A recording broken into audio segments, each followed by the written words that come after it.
Olá para você que está se preparando para a prova teórica do Detran, seja bem-vindo ao canal. Hoje nós vamos analisar algumas questões das provas teóricas do Detran do dia 19 de abril de 2024.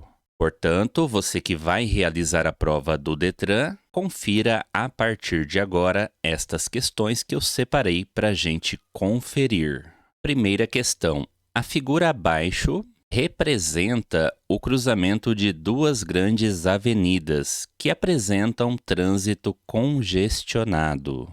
Na mudança do sinal luminoso, 3 veículos ficaram parados conforme indicado. A questão traz a imagem de um cruzamento de vias, o trânsito estava congestionado e 3 veículos ficaram parados neste cruzamento conforme a ilustração. Vamos agora ler o comando da questão.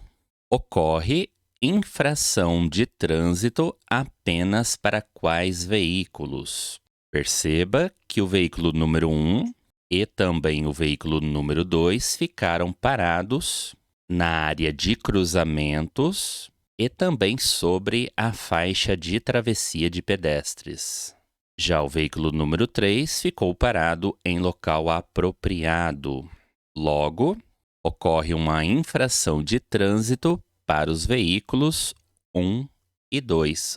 Os veículos 1 e 2 cometem infração de trânsito, pois ficaram parados bloqueando o cruzamento, bloqueando a área de interseção de vias e sobre também as faixas de travessias de pedestres. Já o veículo número 3 ficou corretamente parado neste congestionamento na mudança do sinal luminoso. Os veículos 1 e 2 deveriam ter parado antes aqui da linha de retenção. Linha de retenção indica o local limite em que você deve parar o seu veículo, sempre antes desta linha de retenção. Nunca sobre faixa de pedestres, tampouco bloqueando a área de interseção de vias. Portanto, infração de trânsito ocorre para os veículos 1 e 2 aqui nesta primeira questão. Próxima questão. Em determinado ponto de sua viagem, um motorista depara-se com um capotamento que acabara de acontecer. Neste caso, deve-se: item número 1, está correto, garantir os itens básicos em relação à segurança e solicitar socorro.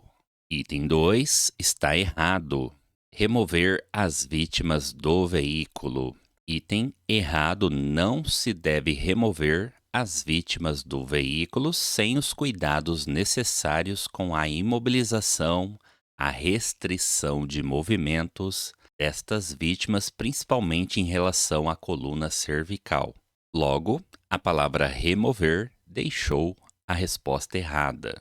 E o item 3 está correto: informar, ouvir, aceitar e ser solidário com a vítima. Leia sempre o comando deste tipo de pergunta. É correto o que consta em? Neste caso, estão corretos o item 1 e o item 3 apenas. O aluno que respondeu esta prova marcou itens 1, 2 e 3. O item 2, como vimos, está errado. Próxima questão. Considere as infrações abaixo relativas a estacionamento. Esta questão traz 3 infrações de trânsito e sempre devemos ler o comando de todas as questões. O comando está aqui. Infração passível de remoção do veículo pelo órgão competente ocorre em.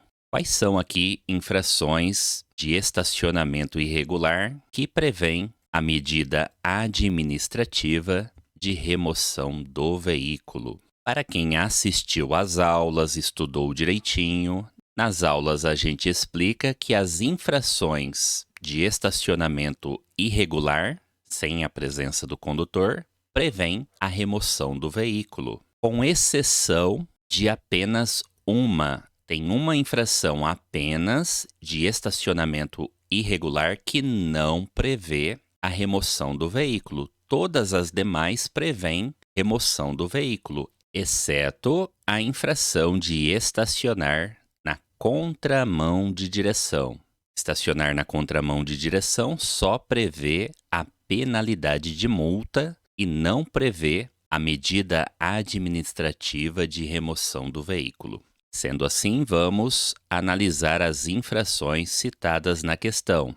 Estacionar o veículo afastado da guia da calçada meio-fio a mais de 1 metro. Esta infração prevê multa e remoção do veículo. Estacionar o veículo na pista de rolamento das vias de trânsito rápido. Esta infração também prevê a multa e a medida administrativa de remoção do veículo. E estacionar o veículo no passeio também é uma infração de trânsito que prevê multa e remoção do veículo do local. Sendo assim, a resposta correta para a questão são os itens 1, 2 e 3. São infrações de trânsito passíveis de remoção do veículo pelo órgão competente. Entretanto, se na sua prova citar a infração de estacionar na contramão, ela é uma infração de trânsito que prevê apenas a penalidade de multa. Portanto, fica fácil de acertar esse tipo de questão na prova do Detran se você estudar corretamente este assunto. Próxima questão. Em vias que não tenham ciclovia, ciclofaixa ou acostamento, os ciclistas, será que eles não podem circular de forma geral? Essa resposta está errada. Resposta correta: eles devem circular nas vias e junto com os veículos motorizados, no mesmo sentido de direção também dos veículos motorizados. Resposta correta para a questão. Próxima questão. A figura abaixo representa um cruzamento semaforizado entre uma avenida e uma rua. No período entre 23 e 5 horas, o semáforo funciona em amarelo intermitente para todas as aproximações. Analise a imagem de um cruzamento entre uma rua e uma avenida. E no horário das 23 horas até as 5 da manhã, o semáforo funciona em amarelo intermitente para todas as aproximações, ou seja, neste horário citado pela questão, é desligada a luz verde do semáforo e a luz vermelha, ficando apenas funcionando a luz amarela intermitente, ou seja, amarela piscante. E neste caso, 2 veículos se aproximam deste cruzamento. O que acontece agora? Vamos ler o restante da questão para respondê-la. Comando da questão. No período entre 23 e 5 horas, se 2 veículos se aproximarem do cruzamento conforme indicado, tem a prioridade de passagem. Qual deles? Qual dos 2 veículos aqui na imagem tem a preferência de passagem em um cruzamento não sinalizado? Um cruzamento em que o semáforo funciona apenas em amarelo intermitente. Neste caso, a preferência de passagem é do automóvel. Por que do automóvel? Porque o automóvel se aproxima pela direita do ônibus. Em cruzamentos não sinalizados, a preferência de passagem é daquele que se aproxima pela sua direita, pelo seu lado direito, no cruzamento, na interseção de vias. Sendo assim, neste exemplo, o automóvel ele tem a preferência de passagem em relação ao ônibus. E o aluno acabou respondendo que a preferência é do ônibus, porque é o veículo maior. Não existe essa regra de o veículo maior ter preferência de passagem.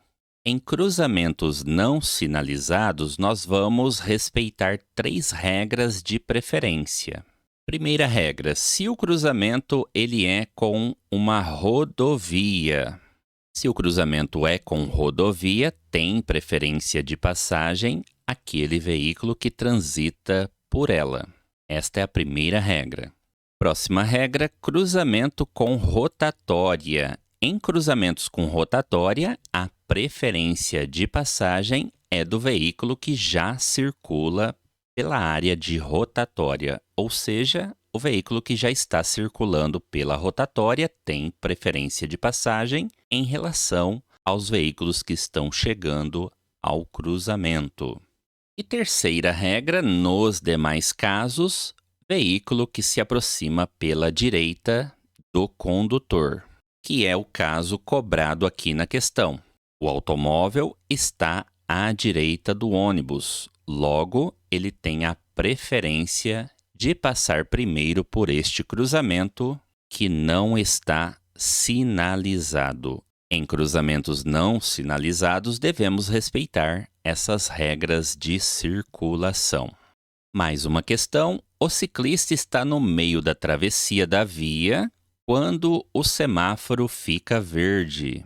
O condutor de veículo motorizado, neste momento, deve. O ciclista já está no meio da travessia do cruzamento, quando o semáforo fica verde para o veículo. Neste caso, o condutor deste veículo deve fazer o quê?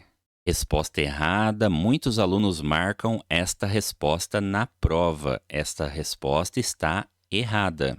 Pôr o carro em movimento de forma lenta, sem colocar o ciclista em risco. Esta resposta está errada. Por mais que acenda a luz verde do semáforo, permitindo que os veículos saiam, se houver alguém ainda atravessando a via, pedestres, ciclistas, outros veículos também atravessando a via transversal, o condutor deve aguardar o final da travessia deles com o seu veículo parado.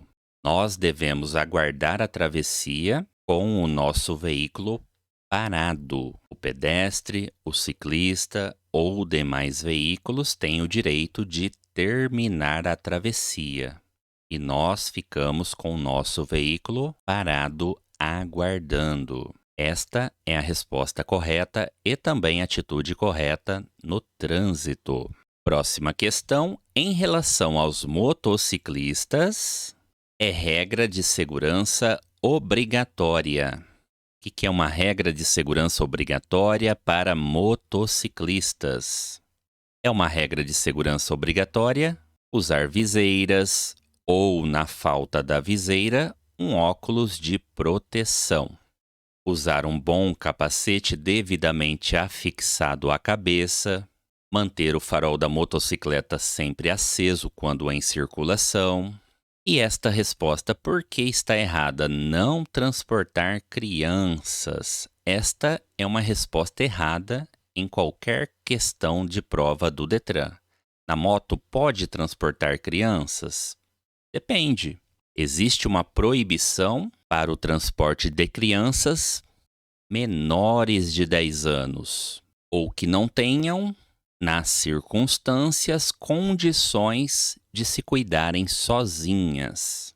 Esta é uma regra de segurança obrigatória para o motociclista.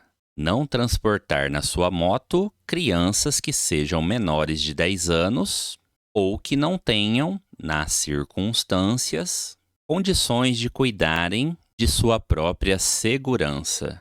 Mas na prova responder não transportar crianças fica errado. Resposta errada. Muito cuidado com isso, muita atenção a essa regra também, pois no trânsito, condutor que não respeita esta regra comete uma infração de trânsito que é de natureza gravíssima, que prevê ainda a penalidade de suspensão do direito de dirigir. Próxima questão: portadores de necessidades especiais dirigindo sem os seus aparelhos auxiliares. Isso resulta em...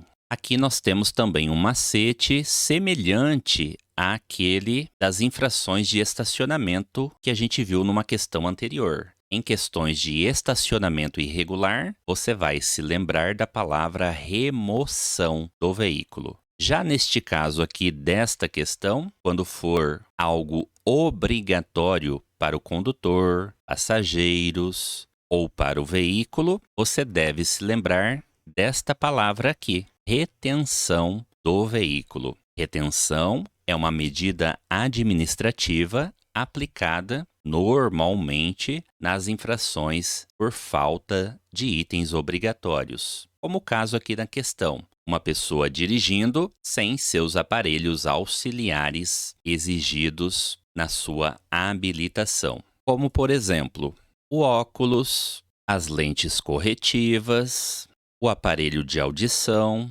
as próteses físicas ou ainda adaptações no veículo. Isso pode ser exigido ao condutor para que ele vá dirigir no momento de tirar a sua primeira habilitação ou no momento de renovar a sua habilitação. Pode ser exigido a ele o uso de óculos, lentes, o aparelho de audição, uma prótese física ou também adaptações no seu veículo automotor. E quando esta pessoa desrespeita isso e vai dirigir no trânsito, ele estará cometendo uma infração que é de natureza gravíssima, a multa será de natureza gravíssima e haverá a medida administrativa de retenção deste veículo até que seja sanada a irregularidade ou a apresentação de um outro condutor habilitado para retirar este veículo automotor. Sendo assim, estude para a sua prova. Retenção do veículo é aplicada em algumas infrações por falta de itens obrigatórios para o condutor, passageiros e também para o veículo. Isso ajuda muito a acertar esse tipo de questão na sua prova teórica. Próxima questão, uma questão de mecânica básica. Para se remover a bateria de um veículo, deve-se. Qual é a recomendação para se remover a bateria de um veículo automotor? No caso aqui, é importante saber a ordem dos cabos. Qual devemos soltar primeiro? Devemos soltar primeiro o cabo negativo e somente depois o positivo. Esta é a resposta correta para a questão. Perceba que o aluno inverteu a resposta. Soltar primeiro o cabo positivo e somente depois o negativo. Resposta errada, portanto. Próxima questão, muito cobrada em provas, é uma questão sobre recursos de infrações de trânsito. E a questão diz o seguinte: os Conselhos Estaduais de Trânsito, CETRAN, são órgãos integrantes do Sistema Nacional de Trânsito, aos quais compete o julgamento de recursos contra as decisões da JARE, relativos à imposição de penalidade por órgão de trânsito estadual. Da decisão do CETRAN, assunto sempre explicado em aulas, é importante saber este assunto, muito cobrado em provas. Como que funciona a questão dos recursos de infrações de trânsito? Toda pessoa que é autuada, toda pessoa que recebe uma notificação de uma infração de trânsito, ela tem direito a recorrer, tem direito aos recursos. E como que funciona, então, para uma pessoa recorrer de uma infração de trânsito? Primeiramente, o condutor tem direito a uma defesa prévia. Primeiramente, o condutor tem direito a se defender perante o próprio órgão autuador, formulando uma defesa prévia e encaminhando ao órgão autuador. Essa parte da defesa prévia nem apareceu aqui na questão, nem foi cobrada na questão. Mas, primeiramente, nós temos direito a uma defesa prévia. Depois vem os recursos. Primeiramente, o recurso em primeira instância. O recurso em primeira instância, ele é enviado à JARE. JARE do órgão autuador. JARE é uma junta Administrativa de Recursos de Infrações de Trânsito. Ela vai julgar o recurso enviado pelo condutor. Então, jari é a primeira instância. Resposta de muitas questões na prova do Detran. Jari, primeira instância. Caso a jari não aceite o recurso do condutor, caso ela negue e não aceite este recurso, reprovando o recurso, o condutor tem direito ao segundo recurso. Para quem ele vai enviar o segundo recurso? Ele vai enviar ao CETRAN, que é o Conselho Estadual de Trânsito. CETRAN, Conselho Estadual de Trânsito, segunda instância. Mas caso o CETRAN também não aceite o recurso do condutor, ele reprove o recurso do condutor, neste caso, não há mais direito a recursos administrativos, pois encerraram-se as instâncias recursais. Veja que o condutor tem direito a 3 defesas. Primeiramente, defesa prévia. A defesa prévia não sendo aceita, o condutor pode enviar o primeiro recurso, a jari, e a jari também não aceitando o recurso do condutor, ou seja, reprovando o recurso dele, o condutor tem direito ao segundo e último recurso, e é enviado ao CETRAN. E caso o CETRAN também não aceite o recurso do condutor, reprove o recurso, a este condutor não caberá mais nenhum recurso na esfera administrativa. Resposta aqui da questão 20. Perceba que a questão já tinha citado a jari e já tinha citado o CETRAN também na questão. E pergunta ao final, após a decisão do CETRAN, não cabe mais recursos, pois encerrou ali a instância recursal. Este condutor, no caso, vai ter que aceitar a penalidade de multa neste caso.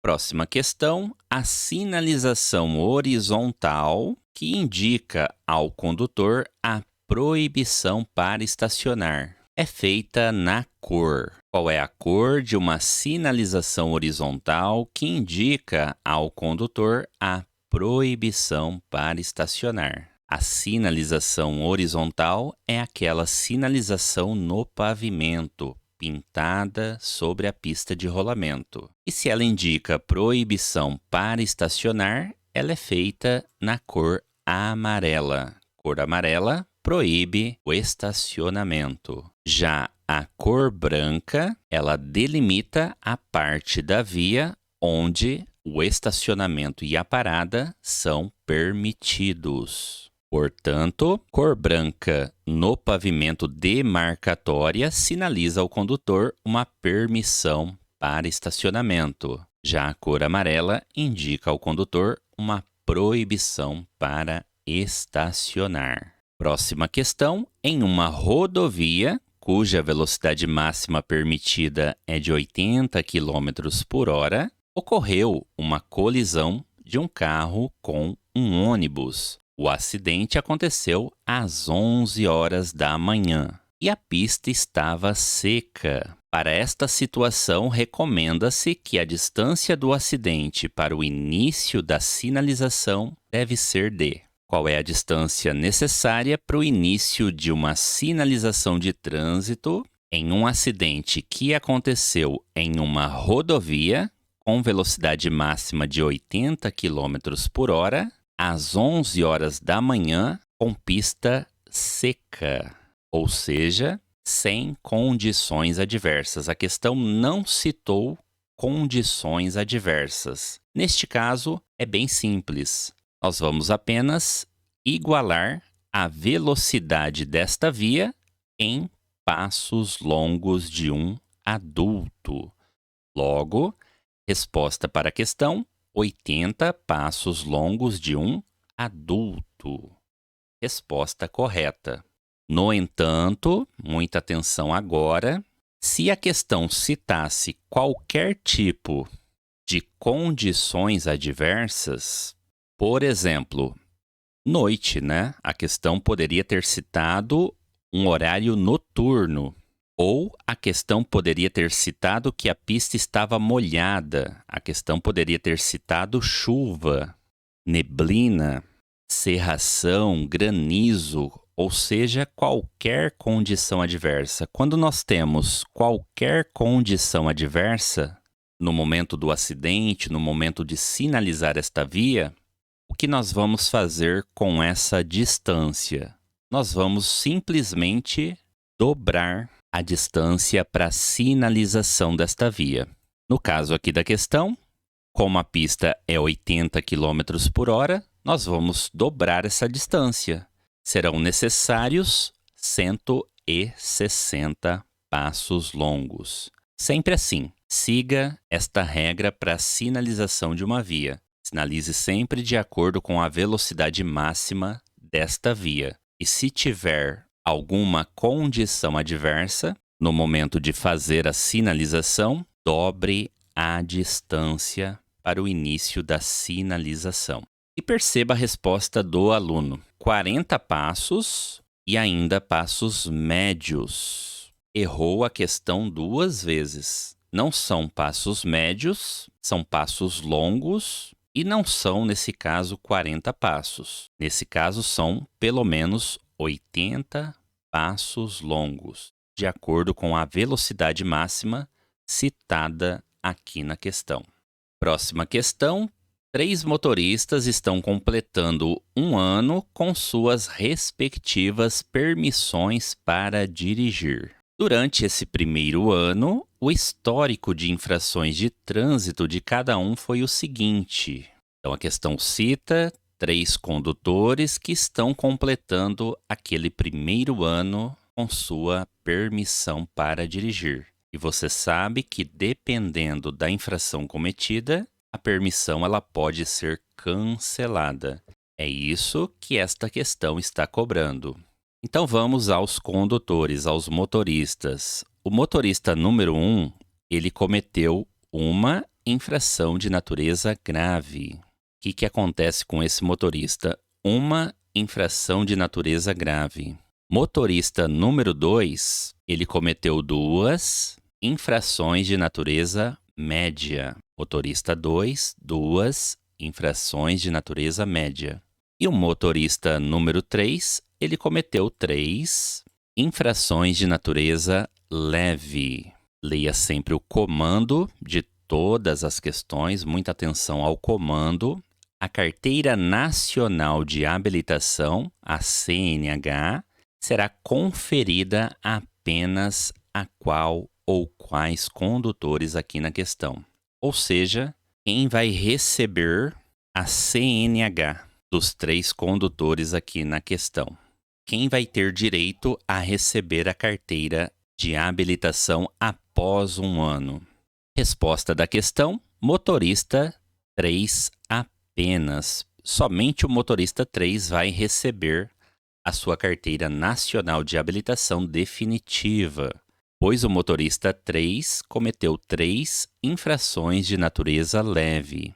Não há problema cometer 3 infrações de natureza leve, estando habilitado na permissão para dirigir. O problema é cometer qualquer infração de natureza grave ou também de natureza gravíssima, ou cometer uma reincidência, mais de uma infração, de natureza média. Infrações aqui cometidas pelos motoristas 1 e 2. Motoristas 1 e 2 não receberão a sua carteira nacional de habilitação e, pior ainda, terão que reiniciar um novo processo de habilitação, caso tenham interesse, claro, né? Quem tem a sua carteira permissão cancelada terá que reiniciar um novo processo de habilitação, tirar carteira novamente. Portanto, motorista habilitado na permissão para dirigir durante o primeiro ano não pode cometer nenhuma infração de natureza grave ou de natureza gravíssima ou a reincidência em infrações de natureza média. Caso isso ocorra, a permissão para dirigir é cancelada. E a última questão que vamos analisar destas provas realizadas no dia 19 de abril de 2024. Todo condutor, além de conhecer a legislação de trânsito, deve preparar-se para conduzir veículos com segurança, conforme os preceitos da direção defensiva. Sendo assim, indica imperícia do condutor de veículo. O que significa esta palavrinha imperícia em se tratando de um condutor de veículo automotor? A imperícia, ela é definida pela falta de habilidade do condutor para dirigir. Condutor que não sabe dirigir direito, não aprendeu ainda a dirigir. Ele causa principalmente um acidente de trânsito. Então, este acidente causado pela falta de habilidade do condutor é classificado como acidente causado por imperícia. Imperícia, falta de habilidade ou pouca experiência para dirigir. E não é dirigir sob o efeito do álcool. Dirigir sob o efeito do álcool é uma atitude de imprudência. Portanto, estas foram algumas questões das provas do Detran realizadas no dia 19 de abril. E se este vídeo agregou conhecimentos para você realizar a sua prova teórica, deixe seu like no vídeo, inscreva-se no canal para não perder os vídeos postados aqui no canal toda semana com conteúdos importantes das provas do Detran. Obrigado por assistir a esse vídeo e até mais!